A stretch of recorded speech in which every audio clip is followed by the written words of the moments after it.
Welcome, I'm Darren, and I'll be your guide today as I look at the weird Topps cards that popped up in the mid-'80s that were done for retail stores.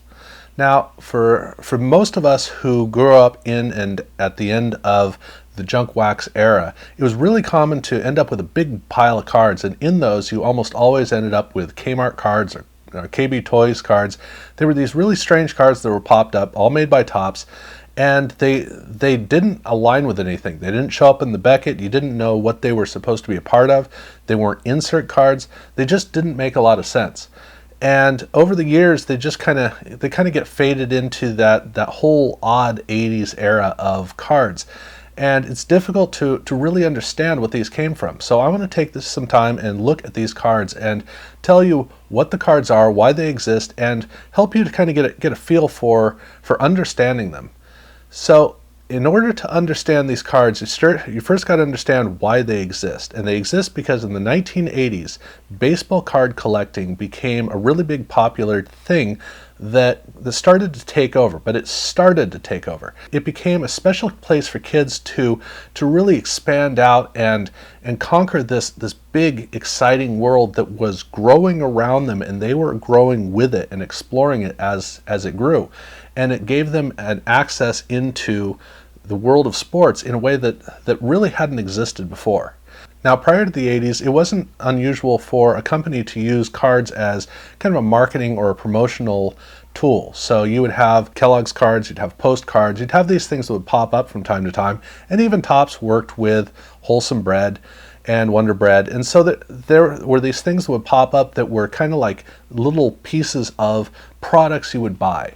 But the idea that a retail store would get involved in this, it was something that doesn't really make sense now, but in the 1980s it made perfect sense because of the way that card collecting itself happened. So for the most part, there were no card shops before 1990. There were a few, they were here and there, but card shops themselves were really a 1991 phenomenon. There wasn't much of a market prior to '89 to really be able to support a whole card shop. Card shops really came out of stamp and coin shops, and they were kind of a novelty affair. You got to remember that in the early 80s, late 70s and early 80s, there were only about 5 brands, period, across all the major sports. Including hockey, you get a little bit more, but for the 3 main sports, that's all that you had. So how do you retain business when you have almost no products to sell? So the way that cards were sold prior to the mid to late 80s were always through grocery stores, dime stores, and Kmart. That's where cards were. They were over by the bubble gum, they were over by the toys, and now that I think about it, I don't even think the grocery stores even sell toys anymore, but they used to. Every grocery store had a section where they sold toys. And so for a kid, that's where cards were. They were always right there. So Kmart, Woolworth, these were your card shops. And because you had kids coming in and buying cards, as cards were expanding out into becoming more of a part of the fabric of how kids were living, it did become kind of natural for these retail businesses to actually get involved with it. So it all started with Kmart. In 1982, Kmart was going to be celebrating its 20th anniversary of existence. So they decided to team up with Topps and put together a set of cards that looked at Topps cards over the entire span of Kmart's existence for just 20 years. And they built the set by looking at the AL and NL MVPs of every year and showing the Topps card for that year. So every 2 cards, 1 and 2, 3 and 4, 5 and 6, they looked at the 2 cards for that one set of one of one player, one of the other. And so you got to see the whole run of 20 years of Topps cards. And one year there was a co-MVP, so there were 3 cards for that year. And then at the end they put in 3 more cards of major landmarks that had been achieved by 3 different players. Now, the card set is 44 cards, and this is significant because most of these little card sets were either 44 cards or 33 cards. And the reason is because sheets are 11 by 12.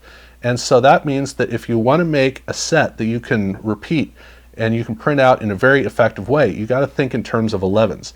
So you can have 6 card sets of 22, you can have 4 card sets of 33, you can have 3 sets of 44 cards, and you can have 2 sets of 66 cards.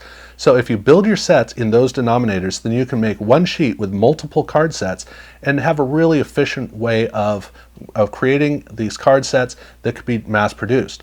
So when you look at these card sets from this era, they're almost always either 44 cards or 33 cards. In fact, in what we're going to look at, there are only 2 sets that are 44 cards, all the rest are 33. But those numbers, they basically have that to start with, and they figure out how to build the card set around it. Just so you know, so for this 1982 Kmart set, it's 44 cards. And the theme of the cards was, it really made sense, but it was also a really cool idea because Topps had been doing turning back the clock cards. So every year kids were used to getting some old cards. Well, here was an entire run of 20 years. You get one set and you could see all of the Topps cards through these years, and you get cards like Mickey Mantle, Willie Mays, Hank Aaron. It was a really cool collection of players that you could get. But what really inspired kids with this was the fact that it was a complete set. So at the time, card packs were probably 25 cents, I guess. They were 50 cents in 1990, so they were probably about half that in 1980. And so a kid could either buy 4 packs of 25-cent cards or spend about 99 cents and get one of these boxes, which is a complete set. And it was a really cool thing because 1, you get a complete set. 2, you get a special set. And that was kind of the big thrill of it. They were sold in the same way that packs were sold. You have a box, and inside, instead of packs, you have mini boxes. And so you just pull out a mini box and you buy it, and then you go home and you open it up and there's your 33 or 44 card set. So it was a really cool thing that they did.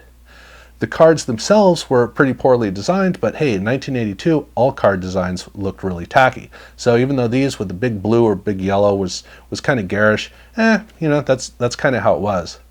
But they way overproduced these cards. So now today you can buy boxes of boxes for dirt cheap. They're really easy to get.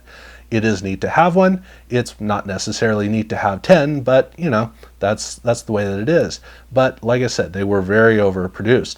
And I think that's part of the reason why nobody did this again for a couple of years.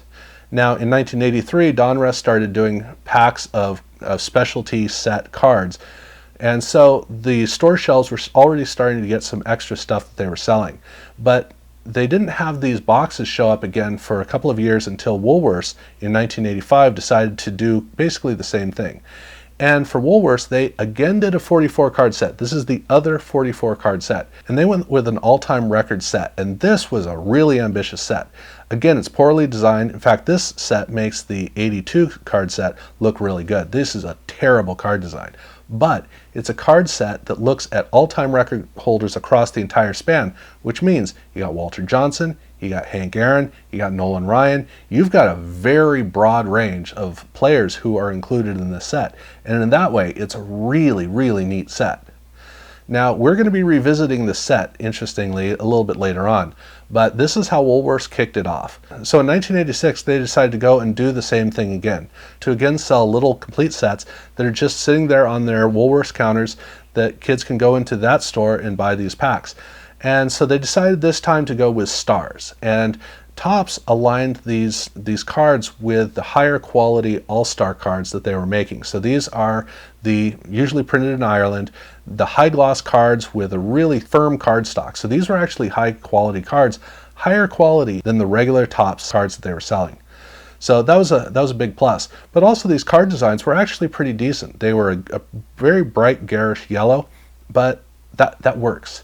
It actually works as a really good balance in this card, and it makes the card look good. Now on the card back, there's almost nothing on the card back, but that's fine. It's not asking to do too much. But it was a neat card that they did, and this is the beginning of these card sets actually starting to look pretty decent. In 1987, they shifted over to highlights, and they would continue with highlights for the entire rest of their run. Here the card set is, the card design is a little bit more ambitious. It's a little bit better designed. It's got more stuff going on. I don't like it as much because it doesn't have any punch to it, but at least the card design itself, they're starting to really kind of think about it. And that was a good development that they made. On the card back works better because here they're actually talking about the highlight. And so here we are, now we're starting to look at, basically it's kind of like a yearbook of the year where you're looking at different things that had happened through the course of the year. starting in 1988 and going all the way through 1991, they developed a particular card design that they would use every single year. They would basically just change the colors, and that's really about it. So the card design for this Woolworths card is basically color around the outside, and they have kind of a ribbon behind the word Woolworths. And then on the card back, they have their little write-up. And the set is designed very much around a year here. So you have throughout the season, and then you have the World Series that closes out the set. Every single set for all 4 of these years have this, which had been done as well in 87. But here, since all the card sets do look the same, it's a lot easier to tell. So for 88, they used a blue card border with a red ribbon. In 89, they used a red border with a black ribbon. In 1990, they used a green border with a blue ribbon, and in 1991, they used a yellow border with a red ribbon. So that's basically the differentiation, but otherwise, it's basically the same card every year, just talking about what was going on that particular year. So that was Woolworth's run, and then after 1991, they didn't need to continue. In fact, basically nobody continued after 1991. Now in 87, Kmart decided to jump back into the game. Here they were at their 25th anniversary, and so they decided to do a set that was really not that much different from the 82 set. It was looking back over the last 25 years and looking at significant baseball moments that had happened. Now again, these are all 33 card sets. This particular year, though, they used the high gloss card that was being used with Woolworths, etc. So these cards looked a lot better, felt a lot better than the 82 set. But the card design itself is both better and worse. It's overall a better card design, but they had an image that was more like an 8.5 by 11 just kind of stuck on there, as opposed to an actual inset card design. That's about the only weakness that it has over the 82 set. Otherwise, it was a big improvement. But the fact that all of these were high gloss cards, that was really nice. For 88, they went with a better card design. And this was memorable moments, and it's basically what you would imagine. In 1989, they went with their Dream Team design, and this is basically a bunch of superstars. In my experience, these are the cards I most tend to run into, and they're some of the best card designs of all of these retail releases. I do like these cards a lot. In 1990, they just went ahead and said, you know what, they're superstars. And these are probably the best card designs of all of these retail releases. These actually look like they're supposed to be in Topps packs. They're really nice. In fact, for a 1990 card, this is a very, very high-end card. I would say this is more like a 92 or a 93 design. So it's a very impressive set. It also has something interesting because this was looking back at the year with the Battle of the Bay, which was when the Giants played the A's in the World Series. And so they actually have the managers of both of those teams in a dual card. It's the only time that they did it, and it's a neat little card in here. But in my opinion, if there's any card set of all of these that you want to collect, this is the one you should look for the second most. I'm going to end with the one to look for the most, but this is number 2. This is a great card set, period. Now, Topps did line up with a lot of smaller runs with some national chains and some local chains. So in 1988, Rite Aid had its card set, and it was team MVPs. And in case you're wondering how you make a 33 card set with the MVPs of 26 teams, they added some other statistical MVP categories into it, but they had that set. And then a more regional company, Hills, did 2 sets with Topps. They did 1989 and 1990. In 1989, they did MVPs, and in 1990, they did Hitmen. Ames was another more regional company, and they did an 89 set and a 1990 set. They did 2020, which is 20 home runs and 20 stolen bases in 89, and in 1990, they did All-Stars. Now we get to Boardwalk Baseball, and this is where everything really gets kind of awkward. This is actually a theme park. It's not even a chain, so it's as regional as it possibly can be. And these cards do pop up from time to time. Now in the Beckett, they only list one of these 2 1987 sets, but both sets are referred to as 87. And the set that is referenced in the Beckett is the Top Run Makers. And this is, basically hitters. But the other set that they did is the same set that Woolworths kicked their entire run off with, which was all-time record holders, and the cards are identically designed. But before you think that they just took a bunch of overstock and repackaged it, the cards are actually different. So with the Woolworth cards, the release the Woolworths did, there's almost kind of like a pattern on the back, an actual texture to the card. Whereas with the Boardwalk baseball cards, it's almost like a felt. It's a very even card back. It's difficult to see the difference between the two. You really got to look, but there is a difference between the two. Obviously the box has a big difference, but that set does exist. And then the last of these smaller ones is Revco, and Revco is a larger drugstore, and they did a 1988 set which was League Leaders. So those were basically all of the kind of haphazard scattershot affairs of these specialty sets. But I wanted to end this with two significant companies that were basically competitors. There was KB Toys and Toys R Us. And I want to end with Toys R Us, so I'm going to talk about KB Toys just before. KB Toys started their run in 1986, and like Woolworths, they did a 4-year run of the exact same card design. All they did was change the border color. Now, they wanted to use a theme of superstars, and so the first year they kicked off with young superstars, and then for the other 3 years they did just superstars. So the first year is just younger players, but the rest are, basically catch-all for everybody. These are white bordered cards with a color around the outside that is for each particular year. So for 1986, they had a red border. And for 1987, they used a blue border. For 88, they went with a green border. And in 1989, they used kind of a dark hot pink color. So that is the difference between the years. And on the card backs, these are actually pretty cool card backs because they have kind of an older quality to them. I like the way that they're composed. For 1990, they just went with Kings. That was their card set name. And this was a card set where they went with a big red border around the outside. They made a very bold statement on it. It looks nothing like the other ones. And on the back, it's kind of a violet color. It's kind of a light color with a candy striped. There's a lot going on the back. It looks like the kind of thing you would buy at a kid's store. Who would have guessed? But I do kind of miss the cards from the 80s themselves, the card backs. I like those a little bit better. But Toys R Us certainly was not going to be outdone by KB Toys. Now, Toys R Us started the year after, started in 87, but they actually used the same card design every single year, and they used the most professional card design. In fact, this is a really, really impressive set, not just for 1987, but for 1990. So they had a great design coming straight out of the gate, and they took advantage of it. The card design is basically a solid color around the outside, all high gloss again, as always, and it has kind of an undulating ribbon up on the top with a color patch underneath with rookies written in there, and then you have the picture inside underneath all of that. And that is the theme of the set. It's rookies for every year. So basically you're looking back at the previous year's rookie, which means that for Ken Griffey Jr., he shows up in 1990. Frank Thomas shows up in 1991. But these cards do look fantastic. The 1987 set was a black border with, it had kind of a pink area underneath the undulating ribbon. And then for 1988, they went with a blue border. In 1989, they went with a yellow border. 1990, they went with a red border, and then in 1991, they went back to the black border, but they had like a blue color underneath the ribbon.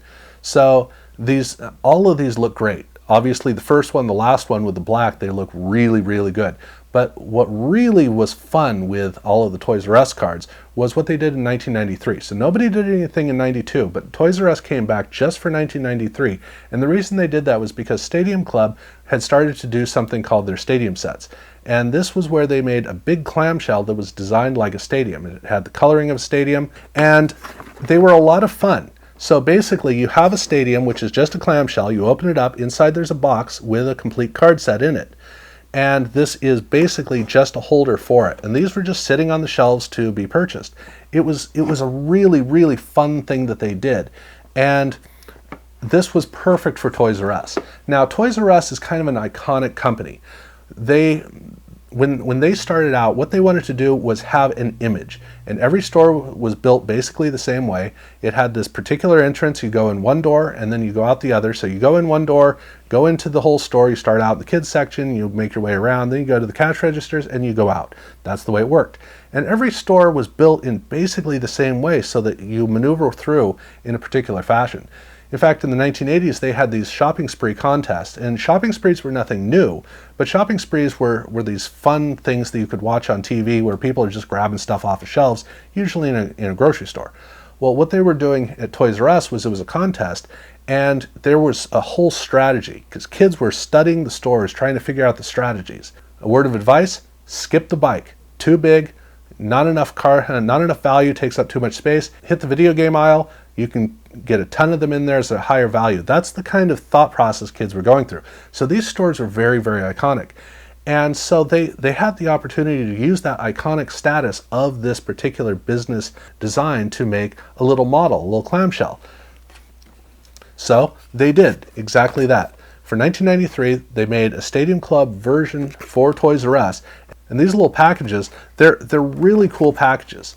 Basically, it's inside is the card set, and they have both the card sets, which have kind of a Stadium Club design. If you looked at it and you didn't know any better, you wouldn't assume it's a Stadium Club card from the front. If you turn it over and look on the back, it very much looks like a Stadium Club card. It makes perfect sense. But once you know, it definitely looks that way. They did continue with the rookies. They had rookies, they had young stars, future stars. That was how they built the set. And they also had master photos, the large size. But the thing about this that really is significant is the actual model. So the model is basically a clear top with what looks like the floor plan of the store. It's truncated for this particular occasion, but inside of this store with the entrance and the exit is a box containing the cards. And so this is the way it was purchased. And these are they're junk. There's nothing special about them. They are plastic. But it is one of the coolest things that has ever been done in cards, especially the fact that they went ahead and they made a Toys R Us version of it. It's the Toys R Us version that's really the coolest. So that is basically what they did with all of these sets. It's a crazy array of stuff, and they come up all the time, and they're all kind of detached because they're all their mini little sets. Now, Fleer had done this with their own, not with stores, but with their own Fleer branded stuff, and Topps had done its own Topps branded stuff. But these particular retail stores, this is something that is an iconic part of the junk wax era, and it's good to at least get a feel for it. So I hope that you learned something from this. I hope that now you can actually look at these and have something of an appreciation for it, because let's face it, they're all pretty cheap, but it is nice to at least know what all this stuff is. So I hope that you'll check out some other videos, and thank you very much for watching.